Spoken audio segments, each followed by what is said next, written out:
man seli Mangay nakalorezela Kasing nun tan vetura Kadong paglo hangay hina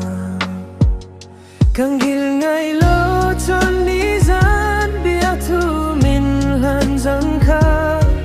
Kadang abay Kamangay che tiam in tiam zang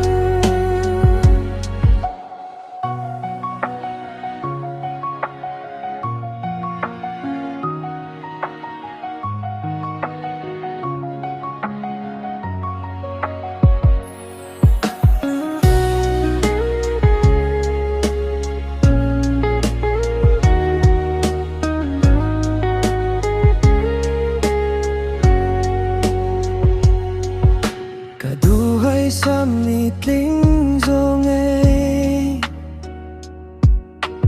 Kasing gunamal samna Kadong paglo Kayeng manilo Mintlang may hay Kangil ngay lo cholizan biatu zang ka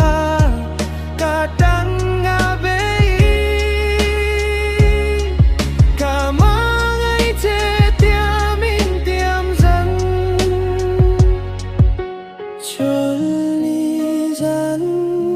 cholizan